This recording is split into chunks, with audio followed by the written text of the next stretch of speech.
أشهد أن لا إله إلا الله وحده لا شريك له وأشهد أن محمدا عبده ورسوله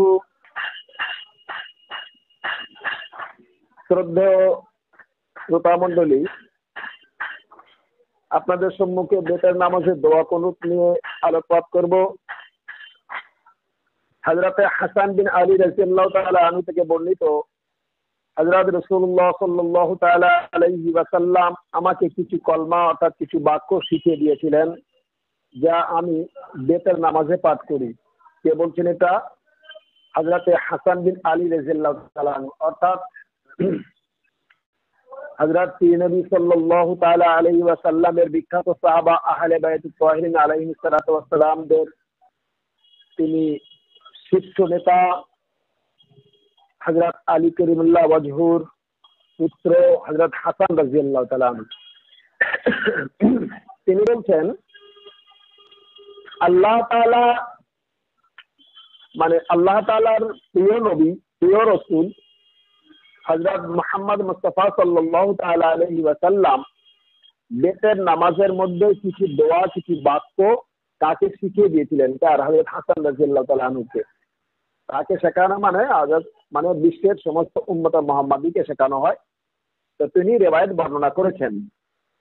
সেই রিওয়ায়াতে এসেছে, হযরত হাসান বিন আলী রাদিয়াল্লাহু তাআলা আনহু বর্ণিত রিওয়ায়াতে এসেছে, তিনি বলেন যে আমি সেখান থেকে বেতের নামাজের মধ্যে এই দোয়া পড়তাম। দোয়াটি হলো এই: আল্লাহুম্মা হদিনি ফীমান হাদাইত ওয়া আফিনি ফীমান আফাইত ওয়া তাওয়াল্লানি ফীমান তাওয়াল্লাইত ওয়া বারিক লি ফীমা আতাইত ওয়া কিনি শাররা মা কাযাইত ফাইন্নাকা তাকদি ওয়া লা ইউকদা আলাইক ইন্নাহু লা ইয়াযিল্লু মান ওয়ালাইত ওয়া লা ইয়াইজ্জু মান আদাইত তাবারাকতা রব্বানা ওয়া তাআলাইত। হাদিস এসেছে সহিহ আবু দাউদ 1263 নম্বর হাদিস, কিতাবুস সালাত, বাবুল কুনুত ফিল বেতরে। সুনানে আবু দাউদ 1425 নম্বর হাদিস, জামে তিরমিজি 464 নম্বর হাদিস, নাসাই তৃতীয় খণ্ড 248 নম্বর হাদিস, ইবনে মাজা 1178 নম্বর হাদিস, ইবনে খুজাইমা 1095 নম্বর হাদিস, আহমদ প্রথম খণ্ড 199 নম্বর হাদিস। এই হাদিসগুলিতে হযরত হাসান বিন আলী রাদিয়াল্লাহু তাআলা আনহু বর্ণিত যে রিওয়ায়াত এসেছে, সেই রিওয়ায়াতের মধ্যে আপনার দোয়া কুনুত তাবারাকতা রব্বানা ওয়া তাআলাইত পর্যন্ত এই রিওয়ায়াতগুলিতে শেষ করা হয়েছে। কিন্তু এই দোয়া কুনুতের শেষে আরো কিছু বাক্য বা বাক্যাংশ বাকি রয়েছে, যা অন্যান্য সহিহ রিওয়ায়াতে বর্ণিত হয়েছে। মুহাদ্দিসিনে কেরাম যে সমস্ত রাবীদের কাছ থেকে যেরূপ ভাবে যতটুকু হাদিস পেয়েছেন, তারা সেইভাবে তাদের কিতাবে লিপিবদ্ধ করেছিলেন। তো এর পরের অংশ বলছি, যেমন লা ইয়াযিল্লু মান ওয়ালাইত, এই শব্দগুলির পরে ওয়ালা ইয়াইজ্জু মান আদাইত শব্দগুলি সুনানে বাইহাকী শরীফের রিওয়ায়াতে বর্ণিত আছে। পূর্বে যে হাদিস গ্রন্থগুলি এবং হাদিসের সংখ্যা আপনাদের সম্মুখে উপস্থাপন করলাম, তাতে লা ইয়াইজ্জু মান ওয়ালাইত শব্দ পর্যন্ত শেষ হয়েছে।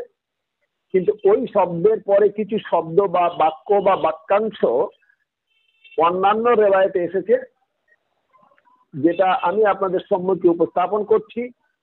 সেটা হলো এই যে ওয়ালা মানে লা ইয়াযিল্লু মান ওয়ালাইতের পরে ওয়ালা ইয়াইজ্জু মান আদাইত শব্দগুলি সুনানে বাইহাকী রিওয়ায়াতে আছে। সুনানে বাইহাকী দ্বিতীয় খণ্ড 209 নম্বর হাদিসে বর্ণিত আছে।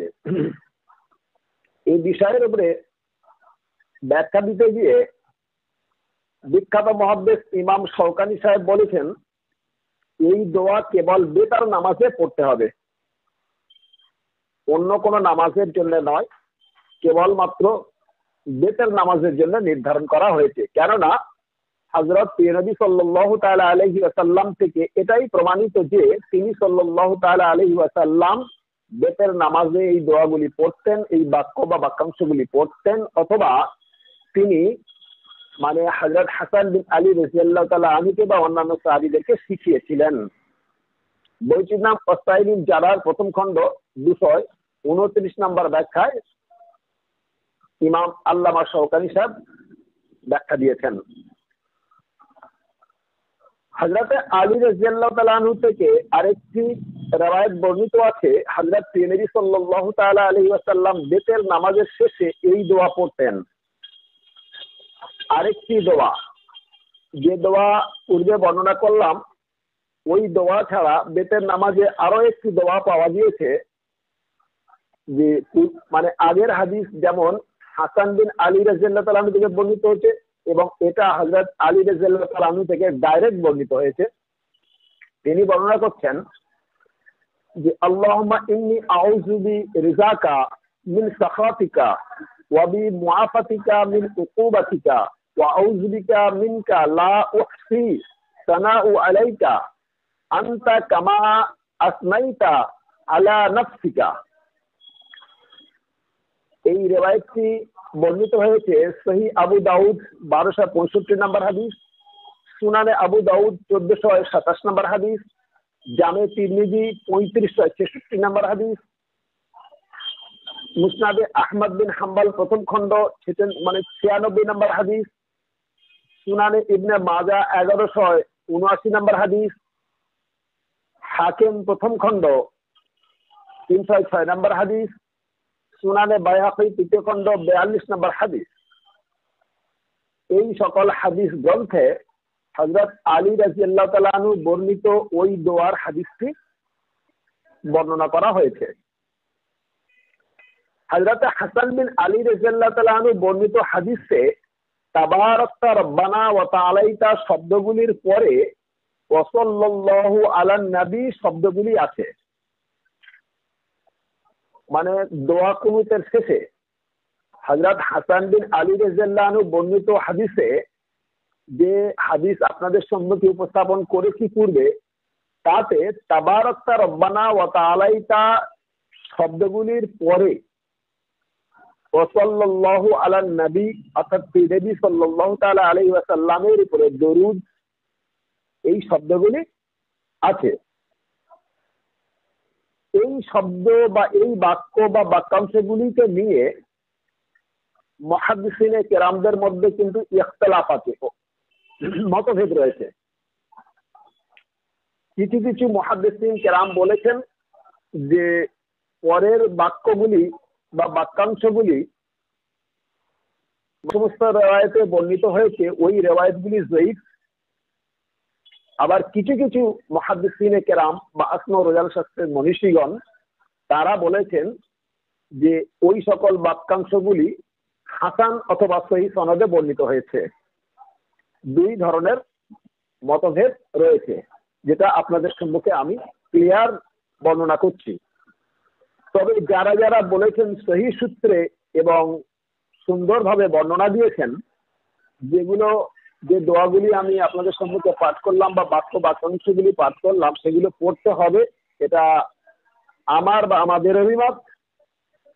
এ বিষয়ে ইমাম নওয়াবী রহমতুল্লাহ আলাইহি বলেছেন যে ওই শব্দগুলি সহিহ অথবা হাসান সনদের সাথে বর্ণিত আছে। এর সঙ্গে দ্বিমত হয়েছে ইবনে হাজার আসকালানী রহমতুল্লাহ আলাইহির, কিন্তু ইমাম নওয়াবী রহমতুল্লাহ আলাইহি উনি মুহাদ্দিস হিসাবে কোনো অংশে কম নয় এবং সুবিখ্যাত মুহাদ্দিস ছিলেন এবং মুত্তাকি ছিলেন। মুসলিম শরীফের বিখ্যাত ভাষ্যকার ইমাম নওয়াবী রহমতুল্লাহ আলাইহি বলেছেন যে ওই শব্দগুলি সহিহ অথবা হাসান সনদের সাথে বর্ণিত হয়েছে। বইটির নাম শারহুল মাহজিব, তৃতীয় খণ্ড 476 নম্বর ব্যাখ্যায় ইমাম নওয়াবী রহমতুল্লাহ আলাইহি বর্ণনা করেছেন। অতএব হযরতে হাসান বিন আলী রাদিয়াল্লাহু আনহু বর্ণিত হাদিসের রিওয়ায়াতে যে দোয়া বর্ণনা করা হয়েছে সেই দোয়ার শেষে যে তাবারাকতা রব্বানা ওয়া তাআলাইতা শব্দগুলির পরে ওয়া সাল্লাল্লাহু আলান নবী শব্দগুলি পড়তে হবে, পড়াটাই উত্তম, তবে কমপ্লিট হবে বেতের নামাজের দোয়া। বেতের নামাজের সালাম ফেরার পর 3 বার সুবহানাল মালিকিল কুদ্দুস পড়া রাসূলুল্লাহ সাল্লাল্লাহু তাআলা আলাইহি ওয়াসাল্লামের সুন্নাত।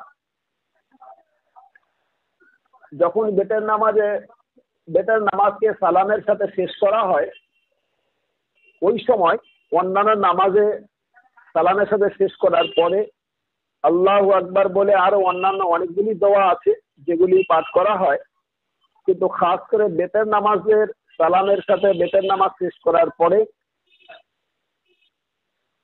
সুবহানাল মালিকিল কুদ্দুস এই বাক্যাংশগুলি 3 বার পাঠ করতে হবে, যেটা রাসূলুল্লাহ সাল্লাল্লাহু তাআলা আলাইহি ওয়াসাল্লাম পাঠ করতেন, হাদিসে ফেলি আল্লাহ রাসূল সাল্লাল্লাহু আলাইহি ওয়াসাল্লাম আমল করতেন। হাদিসটি এসেছে সহিহ নাসাই 1604 নম্বর হাদিস, কিতাবুল কিয়ামুল লাইলে, বাবু যাকারা ইখতিলাফু আলফাজুন নাকলাইলে, সুনানে নাসাই 1700 নম্বর হাদিস, অর্থাৎ 1700 নম্বর হাদিস। ওই হাদিসে সালামের পরে ওই দোয়াটি বর্ণিত হয়েছে বেতের নামাজের সালামের পরে। এবারে আসবো বিভিন্ন জায়গায় বিভিন্ন রকমের মুসলমানদের ফেরকা আছে, মৌলবীরা আছেন, তারা নামাজের পরে অর্থাৎ বেতের নামাজের পরে নফল পড়ে এবং এর উপরে ভিত্তি করে বিভিন্ন মতানৈক্য মসলা পেশ করেন। এই বিষয়ে আমাদের সঠিক সিদ্ধান্তে আসা উচিত পবিত্র কোরআন বা হাদিস থেকে কি পাওয়া যায়। যদিও অনেক রিওয়ায়াতে বেতের নামাজকে রাতের শেষ নামাজ বলা হয়েছে। যে সকল রিওয়ায়াতে এসেছে যে হযরত ইবনে ওমর রাদিয়াল্লাহু তাআলা আনহু থেকে বর্ণিত, হযরত রাসূলুল্লাহ সাল্লাল্লাহু তাআলা আলাইহি ওয়াসাল্লাম বলেন, আজালু আখিরু সালাতিকুম বিল্লাইলি বিতরান, অর্থাৎ বেতের নামাজকে রাতের শেষ নামাজ করে নাও। কে বলছেন? রাসূলুল্লাহ সাল্লাল্লাহু তাআলা আলাইহি ওয়াসাল্লাম বলেছেন। এটা হলো হাদিসে কওলি। তিনি সাল্লাল্লাহু তাআলা আলাইহি ওয়াসাল্লাম বলেন যে আজালু আখিরু সালাতিকুম বিল্লাইলি বিতরান, অর্থাৎ তোমরা বেতের নামাজকে রাতের শেষ নামাজ করে নাও। হাদিসটি এসেছে সহিহ বুখারী শরীফ 998 নম্বর হাদিস, কিতাবুল জুমআতে, বাবু লিয়াজআলু আখিরা সালাতাহু বিতরান। সহিহ মুসলিম শরীফ 751 নম্বর হাদিস, সুনানে আবু দাউদ 1438 নম্বর হাদিস, সুনানে নাসাই তৃতীয় খণ্ড 230 নম্বর হাদিস, আবু আওয়ানা দ্বিতীয় খণ্ড 333 নম্বর হাদিস, মুসনাদে আহমদ বিন হাম্বল দ্বিতীয় খণ্ড 143 নম্বর হাদিস, সুনানে বাইহাকি তৃতীয় খণ্ড 34 নম্বর হাদিস। এই সকল হাদিস গ্রন্থে সহিহ সূত্রে বর্ণিত হয়েছে, কিন্তু অনেক সহিহ রিওয়ায়াতেও আছে যে বেতের নামাজের পরে হযরত নবী সাল্লাল্লাহু তাআলা আলাইহি ওয়াসাল্লাম 2 রাকাত নামাজ পড়তেন। যেমন হযরতে উম্মে সালমা রাদিয়াল্লাহু তাআলা আনহা থেকে বর্ণিত, আন্না নবী সাল্লাল্লাহু তাআলা আলাইহি ওয়াসাল্লাম কানা ইয়ারফাউ রাকাতাইন বাদাল যিকরে, কানা ইয়ারকাউ রাকাতাইন বাদাল যিকরে, অর্থাৎ হযরত নবী সাল্লাল্লাহু তাআলা আলাইহি ওয়াসাল্লাম বেতের নামাজের পরে 2 রাকাত নামাজ পড়তেন। হাদিসটি এসেছে সহিহ তিরমিজি 392 নম্বর হাদিস, কিতাবুস সালাত, বাবু মা জাআ লা বিতরানে ফি লাইলাতি, জামিয়া তিরমিজি 471 নম্বর হাদিস, মুসনাদে আহমদ বিন হাম্বল 6ষ্ঠ খণ্ড 298 নম্বর হাদিস, সুনানে ইবনে মাজা 1195 নম্বর হাদিস। এই সকল হাদিস গ্রন্থে হাদিসে ফেলি রাসূলুল্লাহ সাল্লাল্লাহু তাআলা আলাইহি ওয়াসাল্লামের আমলিয়াতের হাদিস বর্ণিত হয়েছে যে রাসূলুল্লাহ সাল্লাল্লাহু তাআলা আলাইহি ওয়াসাল্লাম বেতের নামাজের পরে 2 রাকাত নামাজ পড়তেন। এই 2 রাকাত নামাজ কি নামাজ? সেই 2 রাকাত নামাজ কি নফল নামাজ? কারণ রাসূলুল্লাহ সাল্লাল্লাহু তাআলা আলাইহি ওয়াসাল্লাম যখন বেতের নামাজের পরে 2 রাকাত নামাজ পড়তেন তো অসংখ্য সাহাবা সাহাবিয়াত উপস্থিত ছিলেন, তারা তো জিজ্ঞাসা করতে পারতেন যে ইয়া রাসূলুল্লাহ, আপনি তো বলেছেন আপনার হাদিসে কওলি রয়েছে হ্যাঁ যে বেতের নামাজকে তোমরা রাতের শেষ নামাজ বানিয়ে নাও, বেতের পরে রাত্রে আর কোনো নামাজ নেই, অথচ আপনি বেতের নামাজের পরে 2 রাকাত সুন্নত পড়তে 2 রাকাত নামাজ পড়েন, তাহলে আমরা পড়তে পারবো না কেন? এই প্রশ্নটা করা উচিত ছিল। হ্যাঁ, তাহলে রাসূলুল্লাহ সাল্লাল্লাহু তাআলা আলাইহি ওয়াসাল্লাম তিনি কি উত্তর দিতেন সেটাও জানা যেত, কিন্তু এইরূপ ধরনের কোনো রিওয়ায়াত বর্ণনা পাওয়া যায় না যে রাসূলুল্লাহ সাল্লাল্লাহু তাআলা আলাইহি ওয়াসাল্লামকে জিজ্ঞাসা করা হয়েছিল কি না, এরকম ধরনের কোনো রিওয়ায়াত পাওয়া যায়নি। কারণ যেহেতু হাদিসে রাসূলুল্লাহ সাল্লাল্লাহু তাআলা আলাইহি ওয়াসাল্লামের ওই কওল হাদিসে কওলি মানে বর্ণিত হয়েছে, যেখানে তিনি সাল্লাল্লাহু তাআলা আলাইহি ওয়াসাল্লাম বলেছেন তোমরা বেতের নামাজকে রাতের শেষ নামাজ বানিয়ে নাও। আবার অন্য আরেকটি রিওয়ায়াতে হযরত নবী সাল্লাল্লাহু তাআলা আলাইহি ওয়াসাল্লামের হাদিসে ফেলি বর্ণিত হচ্ছে যে হযরত উম্মে সালমা রাদিয়াল্লাহু তাআলা আনহা বর্ণনা করছেন যে রাসূলুল্লাহ সাল্লাল্লাহু তাআলা আলাইহি ওয়াসাল্লাম তিনি বেতের নামাজের পরে 2 রাকাত নামাজ পড়তেন। এই 2 রাকাত নামাজটা যদি নফল হয়ে থাকে তাহলে হাদিসে কন্ট্রাডিকশন হচ্ছে। উপরে সমস্ত অসংখ্য সহিহ হাদিস রয়েছে, সেই সকল সহিহ হাদিসের বিরুদ্ধে এই মানে সহিহ হাদিসগুলি টক্কর হচ্ছে, তাহলে কোনটা সঠিক হবে? এখানে যুক্তির বিষয় একটি রয়েছে যেটা আপনাদের সম্মুখে উপস্থাপন করছি, আপনারা ন্যায় বিচারের সাথে সিদ্ধান্ত নেবেন। তাহলে এই রাসূলুল্লাহ সাল্লাল্লাহু তাআলা আলাইহি ওয়াসাল্লাম তিনি এশা নামাজের পরে শুয়ে যেতেন, কিছুক্ষণ তিনি বিশ্রাম করতেন, ঠিক অর্ধেক রাতের পরে তিনি উঠতেন, যখন নামাজে তাহাজ্জুদের ওয়াক্ত হতো। তাহাজ্জুদের নামাজের ওয়াক্ত হচ্ছে আমাদের দেশের নিয়ম অনুযায়ী সময় অনুযায়ী রাতটার পরে হয়, অর্থাৎ হাফ রাত পার হয়ে গেলে তারপর। তো তিনি ঘুম থেকে জাগরিত হতেন, তারপরে ওযু করতেন, তারপরে তাহাজ্জুদের নামাজ পড়া শুরু করতেন। তাহাজ্জুদের নামাজের পরে তিনি বেতের পড়তেন, বেতের নামাজ পড়ার পরে তিনি 2 রাকাত নামাজ পড়তেন, অর্থাৎ বেতের নামাজ যখন তার শেষ হয়ে যেত সুবহে সাদেক শুরু হতো, ওই সময় তিনি 2 রাকাত হালকা সুন্নাত পড়তেন, যেটা হলো ফজরের মানে ফরজ নামাজের পূর্বে যে 2 রাকাত সুন্নাত রয়েছে, যেটা শুধু উম্মে সালমা নয় আরো অনেক সাহাবীরা দেখেছেন, অন্যান্য অনেক সাহাবীদের থেকে বর্ণিত হয়েছে যে রাসূলুল্লাহ সাল্লাল্লাহু তাআলা আলাইহি ওয়াসাল্লাম বেতের নামাজের পরে তিনি 2 রাকাত হালকা সুন্নত পড়তেন। এই হালকা সুন্নতটা হলো ফজরের ফরজ নামাজের পূর্বে যে 2 রাকাত সুন্নত পড়া হয়, এই 2 রাকাত সুন্নতকে হালকা করে পড়তে তিনি নির্দেশ দিয়েছেন। তার হাদিসে কওলি রয়েছে এবং ফেলি রয়েছে।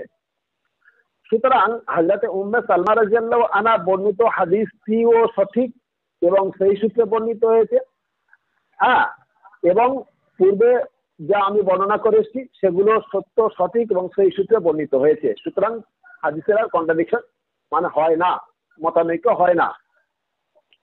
কিন্তু যদি কেউ বলেন যে বেতের নামাজের পরে তিনি 2 রাকাত নফল পড়তেন, তাহলে রাসূলুল্লাহ সাল্লাল্লাহু আলাইহি সাল্লামের আমল সম্পর্কে অনেকের অজানা রয়ে যায় যে তিনি কি আমল করতেন, কেমন আমল করতেন, এর উপরে অনেক মতভেদী মসলা মানে এসে যাবে।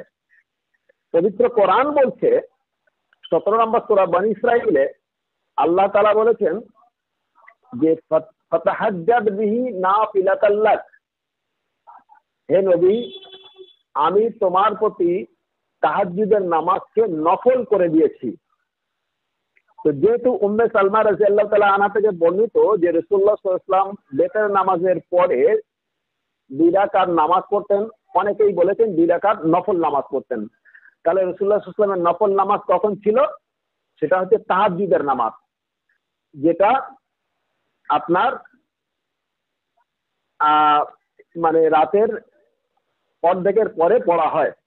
তাহাজ্জুদের পরে তিনি বেতের পড়তেন, তাহলে তাহাজ্জুদের নামাজ তার জন্য নফল হয়ে গেল। তারপরে তিনি বেতের পড়তেন, বেতের পরে তিনি 2 রাকাত হালকা সুন্নাত পড়তেন। অতএব এই বিষয় নিয়ে আর মতানৈক্য থাকে না বা থাকলো না। এখন বেতের নামাজের ওয়াক্ত কখন? বেতের নামাজ কোন ওয়াক্তের নামাজ?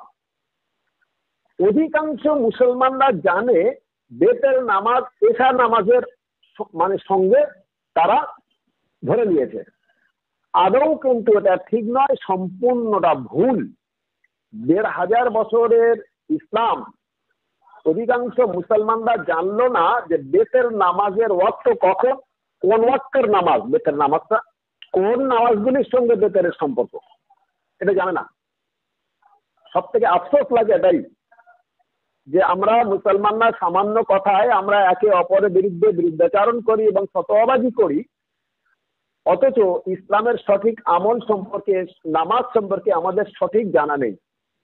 এইটা বড় আফসোস এবং দুর্ভাগ্য। বেতের নামাজ এশা নামাজের অংশ নয়, জেনে রাখুন ভালো করে মশলাগুলি। বেতের নামাজ এশা নামাজের অংশ নয়, বেতের নামাজ হচ্ছে তাহাজ্জুদ নামাজের অংশ। বুখারী শরীফের হাদিসে কিতাবুল মানে কিয়ামুল লাইলের অধ্যায় বর্ণিত হয়েছে। উম্মুল মুমিনিনা হযরতে আয়েশা সিদ্দিকা রাদিয়াল্লাহু তাআলা আনহাকে জিজ্ঞাসা করা হয়েছিল যে হে জগৎ জননী, হযরত নবী করিম সাল্লাল্লাহু তাআলা আলাইহি ওয়াসাল্লামা তিনি রমজান মাসে কত রাকাত পড়তেন, রমজান মাসের রাত্রে কত রাকাত পড়তেন? তো তিনি এ কথাই বলেছিলেন যে রমজানে কি গায়ের রমজানে 11 রাকাতের বেশি পড়তেন না, অর্থাৎ 8 রাকাত তাহাজ্জুদ এবং 3 রাকাত বেতের। এই যে তাহাজ্জুদের নামাজের সঙ্গে বেতের সম্পর্ক, তাহলে 8 রাকাত তাহাজ্জুদ, এই তাহাজ্জুদরা রাসূলুল্লাহ সাল্লাল্লাহু তাআলা আলাইহি ওয়াসাল্লাম এতটা পরিশ্রম করতেন এবং এতভাবে মানে উনি মশগুল হয়ে যেতেন নামাজে, গোটা রাত শেষ হয়ে যেত, দাঁড়িয়ে দাঁড়িয়ে তার পা ফুলে যেত, এত লম্বা লম্বা সূরা কেরাত তিনি পড়তেন। এরূপ মানে বহু হাদিসে এসেছে যে কোন কোন সাহাবীরা বর্ণনা করেছেন কোন কোন এক সময় আমরা প্রিয় নবী সাল্লাল্লাহু তাআলা আলাইহি ওয়াসাল্লামের রাতের ওই নামাজ পড়তে দেখে আমরা পিছনে একজন মানে শুরু করতাম হ্যাঁ রাসূলুল্লাহ সাল্লাল্লাহু সঙ্গে নামাজ, কিন্তু অতক্ষণ দাঁড়াতে পারতাম না, বাধ্য হয়ে ছেড়ে দিয়ে পিছন থেকে সরে আসতাম, মানে সহ্য করতে পারতেন না। তাহলে রাসূলুল্লাহ সাল্লাল্লাহু তাআলা আলাইহি ওয়াসাল্লাম কতটা ইবাদত করতেন এবং কতটা লম্বা করতেন, এক একটি রাকাত কতটা লম্বা করতেন। তো 8 রাকাত তাহাজ্জুদ এবং 3 রাকাত বেতের, এই মোট 11 রাকাত নামাজ পড়তে পড়তে রাতের অর্ধেককে নিয়ে শুরু করে সুবে সাদেক হয়ে যেত, তারপরে ফজরের আজান শুরু হতো। ওই বেতের নামাজের পরে তিনি 2 রাকাত হালকা সুন্নত পড়তেন, এই কারণে যে গোটা রাত দাঁড়িয়ে দাঁড়িয়ে তিনি নামাজ পড়েছেন, যার জন্য তিনি 2 রাকাত আবার নামাজ পড়তেন, সেটা হচ্ছে খুব হালকা করে, অর্থাৎ ছোট ছোট সূরা কেরাত দিয়ে তিনি শর্ট করে পড়তেন। তাই ওটা বলা হয়েছে হাদিসের পরিভাষায় যে 2 রাকাত হালকা সুন্নাত পড়তেন। এটা হচ্ছে ক্লিয়ার মসলা। সুতরাং আপনারা জানতে পারলেন যে বেতের নামাজ এশার নামাজের অংশ নয়, ওটা হচ্ছে তাহাজ্জুদ নামাজের অংশ। তাহলে প্রশ্ন হবে যে তাহলে এশার পরে পড়া হয় কেন? হ্যাঁ, এর উত্তর হচ্ছে এটাই যে হযরত নবী করিম সাল্লাল্লাহু তাআলা আলাইহি ওয়াসাল্লাম তার উম্মতদের উপরে কোনো ভারী বোঝা চাপাতে চান না, কারণ স্বয়ং আল্লাহ তাআলা বলেছেন লা ইউকাল্লিফুল্লাহু নাফসান ইল্লা উসআহা, আমি আমার কোনো বান্দার প্রতি কোনো প্রকারের জুলুম বা বোঝা চাপাই না, সে যা বহন করতে সক্ষম আমি আল্লাহ তাই বা তদ্রূপ তাকে পরীক্ষা করি বা বোঝা চাপাই। তো বেতের নামাজ মানে তাহাজ্জুদের নামাজ যদি আল্লাহ রসুল সাল্লাল্লাহু আলাইহি ওয়াসাল্লামের প্রতি ওয়াজিব হতো বা ওয়াজিব হিসেবে থাকতো যেমন ফরজ নামাজ, ঠিক তেমনি উম্মতে মুহাম্মাদীর উপরে সুন্নতে মুআক্কাদা বা ওয়াজিব এই হিসেবে থেকে যেত, যা আমল করা সম্ভব ছিল না সবার জন্য, আর সবাই গুনাহগার হয়ে যেত এবং জাহান্নামী হয়ে যেত, নাউজুবিল্লাহ। তো আল্লাহ তাআলা যেমন তার বান্দাদের জন্য সহজ করে দিয়েছেন, তো রাসূলুল্লাহ সাল্লাল্লাহু তাআলা আলাইহি ওয়াসাল্লাম তার উম্মতদের জন্য সহজ করে দিয়েছেন। যদি কেউ রাতে জাগরিত না মানে করতে পারে, রাত জাগরণ না করতে পারে, আর তাহাজ্জুদের নামাজ না পড়তে পারে, তাহলে তার তো যদি সে ঘুমিয়ে যায় তাহলে বেতন ছেড়ে যাবে। সে কারণে রাসূলুল্লাহ সাল্লাল্লাহু তাআলা আলাইহি ওয়াসাল্লাম বলেছেন, যদি কারোর এরূপ সন্দেহ হয় যে আমি রাত্রে উঠে তাহাজ্জুদ অথবা বেতর, যদি কেউ তাহাজ্জুদের টাইমে ওঠে এবং তাহাজ্জুদ না পড়ে শুধু বেতর পড়ে, হয়ে যাবে, কোনো অসুবিধা নেই, তাতে কোনো গুনাহ নেই, গুনাহ হবে না। মনে করে এটাও আবার আরেকটি মসলা, খুব ভালো করে জেনে রাখুন, যদি কেউ রাত্রেবেলা জেগে ওঠে তাহাজ্জুদ নামাজ পড়ার জন্য, সময় থাক অথবা নাই থাক, যদি সে তাহাজ্জুদ না পড়ে শুধু কেবল বেতের পরে, হয়ে যাবে, কিচ্ছু অসুবিধা হবে না, কোনো গুনাহ নেই, কোনো গুনাহ হবে না। যেহেতু তাহাজ্জুদের নামাজের অংশ হচ্ছে বেতের নামাজ, তাহাজ্জুদের নামাজটা নফল, কিন্তু বেতের নামাজ ওয়াজিব, মাস পড়তেই হবে, অপরিহার্য, আবশ্যকীয়, না পড়লে গুনাহ হবে। সেই কারণে রাসূলুল্লাহ সাল্লাল্লাহু তাআলা আলাইহি ওয়াসাল্লাম দয়া করে উম্মতে মুহাম্মাদীকে বলেছেন যে যদি তোমাদের মনে এরূপ সন্দেহ হয় যে শরীর খুব ক্লান্ত হয়ে গিয়েছে, যা এবং হয়তো রাত্রে উঠতে পারবো না, ঘুম ভাঙবে না, এরকম যদি সন্দেহ হয়, তাহলে তোমরা বেতের নামাজকে এশা নামাজের পরে পড়ে নিও, পরে শুয়ে যাবে। তো শর্ত লাগানো আছে ওখানটায়। আমরা অনেকেই করি কি, বেতের নামাজকে এশার নামাজের অংশ হিসেবে গড়ে পড়ে গিয়ে শুয়ে পড়ি। রাসূলুল্লাহ সাল্লাল্লাহু তাআলা আলাইহি ওয়াসাল্লাম শর্ত লাগিয়ে দিয়েছেন, যদি তোমাদের মনে সন্দেহ হয় যে আমার শরীর খুব ক্লান্ত, হ্যাঁ, আমি হয়তো রাত্রে জাগতে পারবো না, ঘুম ভাঙবে না, সুতরাং ওয়াজিব নামাজ যেহেতু বেতের নামাজ, কেউ কেউ আবার বলেছেন, কোন কোন ফকি এবং কোন কোন মুহাদ্দিস বলেছেন যে বেতের নামাজ ফরজ, আর কেউ কেউ বলেছেন যে ওয়াজিব। তো ফরজকে যদি বাদ দিই, ওয়াজিব তো অবশ্যই, ওয়াজিব ছেড়ে গেলে গুনাহ হবে, গুনাহগার হয়ে যাবে। সেই জন্য রাসূলুল্লাহ সাল্লাল্লাহু তাআলা আলাইহি ওয়াসাল্লাম বলেছেন যে তোমরা বেতের নামাজকে এশা নামাজের শেষে পড়ে নিও। এই সহজ ব্যবস্থাপনা তিনি দিয়ে গেছেন উম্মতে মুহাম্মাদীদের জন্য। এরা সেইটা বেতের নামাজটাকে রাতের শেষ নামাজ ছিল, সেইটাকে না বুঝতে পেরে এশার নামাজের অংশ হিসেবে প্রত্যেকদিন এশার নামাজের পরে পড়ে আর দিব্যি বাড়িতে শুয়ে পড়ে। এবার এখানে আরেকটু মশলা ক্লিয়ার করা উচিত, হয়তো এরই সন্দেহ করেছে, করার পরে সে বেতের নামাজ পড়ে নিয়েছে, নেওয়ার পরে এবারে আবার রাত্রেবেলা সে জেগে ঘুম ভেঙেছে, জেগে উঠেছে এবং তাহাজ্জুদ পড়বে, তখন সেক্ষেত্রে কি করবে? যেহেতু রাতের শেষ নামাজ হচ্ছে বেতের নামাজ, বলছি যে না, এখানে রাসূলুল্লাহ সাল্লাল্লাহু তাআলা আলাইহি ওয়াসাল্লাম বলেছেন যে তখন আর তার দ্বিতীয়বার বেতের পড়তে হবে না। আসুন এর উপরে আমি আর একটু বিস্তারিত দলিল দিয়ে আলোচনা করি। কোন ব্যক্তি যদি বেতের পরে ঘুমিয়ে যায়, তারপর সুবে সাদেকের পূর্বে রাত্রে জাগরিত হয় এবং নফল নামাজ পড়ে, অর্থাৎ তাহাজ্জুদ পড়ে, তাহলে তাকে দ্বিতীয়বার আর বেতের পড়তে হবে না।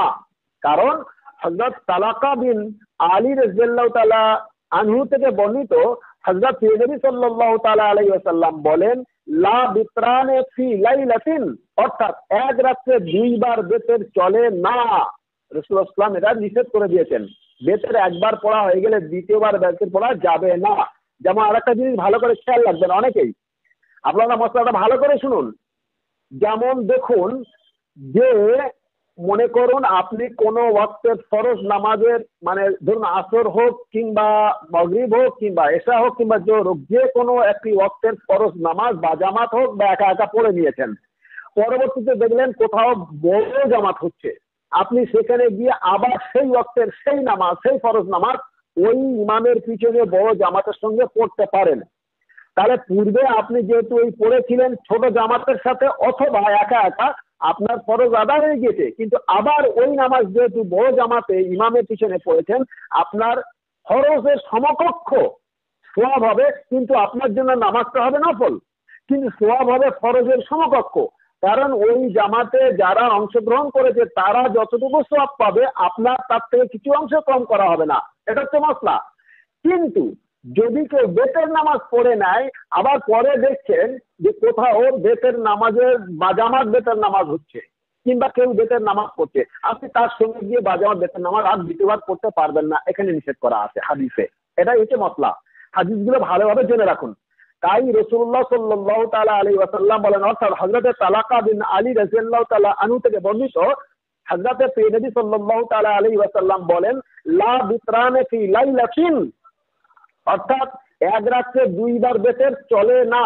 হাদিসটি এসেছে সহিহ তিরমিজি 391 নম্বর হাদিস, সুনানে আবু দাউদ 1439 নম্বর হাদিস, কিতাবুস সালাত বাবু ফি নাকাজাল বিতরে, জামে তিরমিজি 468 নম্বর হাদিস, সুনানে নাসাই তৃতীয় খণ্ড 229 নম্বর হাদিস, সুনানে বাইহাকি তৃতীয় খণ্ড 36 নম্বর হাদিস, সহিহ ইবনে খুজাইমা 1101 নম্বর হাদিস।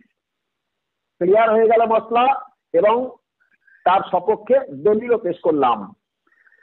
ইমাম এ বিষয়ে ইমামদের কি অভিমত প্রিয় শ্রোতা মন্ডলীর সম্মুখে উপস্থাপন করছি বা অভিমত পোষণ করছি।